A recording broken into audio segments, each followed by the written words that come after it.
And guys, good morning sa inyo lahat. Yan, for today's video guys, yan, kung makapasin ninyo, nandito tayo sa harap ng kasa ng Premium Bikes Corporation.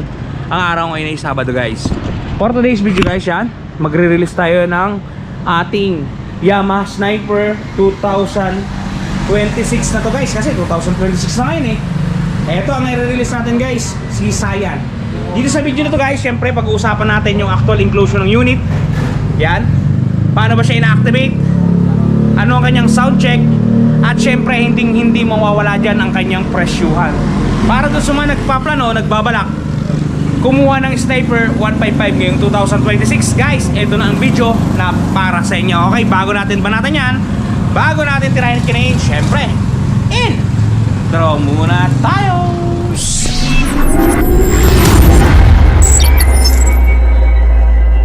Okay guys, without further ado, eto kasama natin si Joven. Papa-activate na natin yung unit na nakuha ng ating client. Yan. Ayan guys, napaka-pogi talaga. Magkakulay pa sila guys, yung nag-aakay. Diba? Eto guys, ito yung ating kabuuan. Ito yung motor na i-release natin. Para doon sa mga hindi pa nakakakita na itong malapitan, napakaganda guys. Yan. Si Yamaha Sniper Cyan Color. Standard lang to guys, standard. Ito yung hindi pa ABS. Yan, hindi ay ABS yan guys. Ito kasi yung ABS, mas mahal na variant niya. Yan. So ito yung standard variant natin.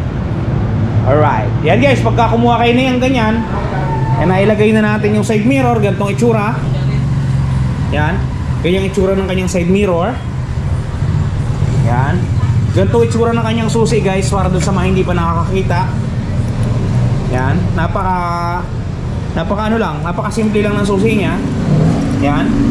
Sa U-box naman, ganito itsura ng U-box natin. Dito nyo may open yan. Yan. Okay. Ito guys, mapapansin nyo, ito yung ating cover sa ating baterya. Yan Jobs, buksan mo yan. Pakita natin sa mga tropa natin yung kanyang battery. Yan. Alright. Yan guys, si Joven, ang kilabot ng Premium Bikes. Kilabot na nilalamig pa. Yan. Yan guys. Yan. Ito yung baterya niya. Para doon sa mga bibili. GS ang tatak niya guys ha. Singlaki lamang to ng baterya ng XRM na 125. Yan. Yan. May pumunta dito yung head mechanic natin. Chief mechanic. Yan. Tapos yun yung senior mechanic. Yan guys. Ito naka-prepara na. I-activate na lang ito ni Joven. Para maipakita natin sa inyo yung galawan ng ating Sniper 155. Napakaganda na to guys, lalo sa mga kabataan. Goods na goods yung kulay na to, yung kombinasyon niya. Para naman dun guys, sa mga kukuha na to, ito yung presyo niya. Dun sa kukuha na to ng cash, dun sa kukuha na to ng hulugan, ito guys, ilagay ko muna para maganda ang ating galawan. Yan. Ito guys yung ating suggested retail price, 125,900 pesos. Yan. Suggested retail price 125,900. Ang down payment naman natin guys dito kay Premium Bikes Corp, 12,590. Yung 12,590 na yan guys, wala na yung additional pa o hidden charges. Basta 12,590. Pag na-approve ka guys, yan lang ang kukunin mo. Ayan lang ang kukunin sa'yo ng cashier natin. Wala tong advance payment na hinihingi, wala tong registration fee na hinihingi. Basta mag-down ka lang ng 12,590, all in na yan guys. Wala nang hidden charges yan. Hindi ka tulad doon sa ibang dealer. Okay, pag nag-down ka ng gantong amount, ang magiging monthly mo guys, ito 7,424 sa 2 taon to o 24 months. Pagka 3 taon o 36 months, 5,809. Rebated na po yan guys ha. Para sa mga magtatanong, rebated na po yan. Yan na po ang magiging monthly amortization natin. Yan guys, screenshot nyo para meron kayong idea sa galawan ng ating Sniper 155 standard ngayong 2026. Alright, okay guys, patuloy tayo. Sana nakuha nyo yung presyo. Patuloy tayo. Ang requirements nga pala dito para dun sa mga kukuha ng hulugan, for example, ikaw ay empleyado, ang kailangan mo lang unang-una, company ID, gaya na to, 1 month latest payslip at 1 valid ID. Yung tatlo lamang na yun guys. Ngayon kung may asawa ka, syempre kailangan mong magsumite ng ID ng iyong misis. So matotal 4. Ngayon pag single ka, 3 lang.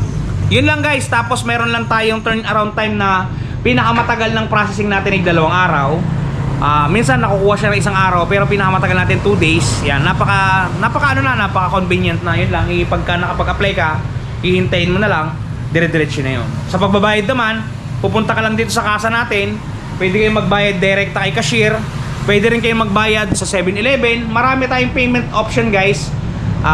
Tatalakay natin yan sa ibang video. Pero kung hindi ka busy, pinaka-the best, pumunta ka na lang sa kasa para maging magtutropa pa tayo, araw-araw tayo o buwan-buwan tayong magkikita. Alright, eto guys, nai-activate na ito yung Joben. Yan, natakpan niya na. So, pag isususi niya yan, patayin ko saglit guys yung ilaw ha, para makita natin yung galawan ng panel. Kasi mahina yung panel board na to eh. Yan, start natin guys. Yan yung panel board ng ating Yamaha Sniper 155 STD. Makikita nyo dito, alisin na natin to. Yan, meron tayo ditong gear. Pagka kasi kinambyo nyo yan guys, teka, yan, nag-1 siya, di ba? May gear indicator tayo. Sumunod, meron tayong RPM indicator, speedometer, odometer, gasolina. Ayun guys, tapos ito, mapipindot-pindot pa to. Nailipat pa yan sa trip. Sa trip 2, sa fuel trip, consumption, ayan, orasan. At saka syempre yung fuel economy natin, kung ilan yung kilometer per liter niya. Yan, average niya. Kompleto yan guys. Tapos yung average kilometer per liter niya ulit. Tapos odometer. Yan guys, kompleto na yan. So mga switches naman yan, goods to goods. Syempre meron tayo ditong busina, signal light. Ito yung high low natin. Tapos may kasamang passing light yan. Hindi pa siguro gagana to kasi naka-off pa engine mamaya-maya. Yan, may passing light to. Tapos dito sa kabila, electric starter natin. Yan. Hindi gagana yan guys kasi hindi ko hinahapit yung itong lever. Tapos meron tayong hazard yan. Hazard. Dalawa yan. Syempre hazard nga eh. Ayan. Diba hazard. Tapos itong engine on and off. Emergency on and off. Pagka nag-wild, yan, magagamit mo siya. Declutch nga pala to. Para dun sa mga hindi nakakaalam ha. Declutch to. Yan. Cambio natin, harapan lang siya, putol yung likod, kawit-kawit lang siya guys. Yan. Variable valve actuation BBA tayo. Goods to goods to. Yung bangko na to, hindi nyo na siya papakayasan pa kasi naka-size na siya ng parang low profile. Yan. Yung mga gulong natin, malalaki. Goods to goods ang size niya. Alright. Yan. Napakaganda guys. So basically, kailangan na lamang natin ngayon guys ng gasolina para maiparnig ko sa inyo yung andaran ng ating Yamaha Sniper 155 2026. Alright guys, banatan natin, lagyan natin ng gasolina. Guys, dumating na yung ating gasolina. So ayun, ayun kadala-dala Joben para ma-activate na natin yung ating unit. Yan. Kamusta jobs? Ayos lang ba? Ang buhay-buhay. Ayun na guys yung client natin, nakaupo, naghihintay sila. So ito, pasali natin kay Joben yung 55 pesos na gasolina na allowable ni Premium Bikes. Tama guys, yung narinig ninyo, 55 pesos yung ikakarga natin. Yun lang kasi talaga yung budget guys. Ayan. Premium red tong nilagay natin para matapang. Alright. Yun guys, pa-start natin into kay Joben para maiparnig ko sa inyo yung andaran ng sniper natin. Center stand mo boy. Ayan, ikaw na mag-start. Kasi ikaw naman yung si Pet Malo eh. Guys, meron pa siyang tsuri oh, diba? Guys, one click. Wala nga pala tong ano ha, kickstarter. Ayan, wala siyang kickstarter guys. Kaya talagang dapat maintainin nyo yung baterya na malakas. Kasi wala siyang paraan na start kundi dun sa electric start. Pero pwede din ikambyo nyo. Pero ang pangit naman bago motor nyo, tapos ikakambyo, itutulak, diba? Yan yung andaran niya guys, pakinggan nyo. Ngayon andaran ng ating sniper. Ganda, goods to goods. Alright. Yan guys, oh, diba? Ganda ng andaran. Doon sa mga gustong kumuha ng unit, punta na kayo guys kay Premium Bikes Corp. Available lahat yan. Basta kung anong gusto ninyong unit, sabihin nyo lang. Guys, yun nga para sa mga problema na magasgas ng kanilang mga pairings. Eto guys, panoodin nyo, touch paint ni Washbody. Napaka-quality, napaka-goods. Alright. At eto na guys, ang touch paint ni Washbody. Diba napakaganda? Ganto ang packaging yan pagka mabibili ninyo. ito yung polishing cream, ito yung surface cleaner, ito yung mismong touch paint. At may kasamang pre-yan na pen brush at meron niyang instruction kung paano gagamitin. Ito guys, kung makikita ninyo, ganito siya i-apply. Una, pahidan ninyo ng polishing cream para makinis ninyo yung lugar o lokasyon.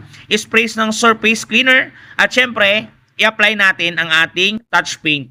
Yan. Isulat nyo lang ng pen niya at talaga namang matatakpan ang mga gasgas ng inyong unit. Bili na kayo guys, touch paint ni Wash Body.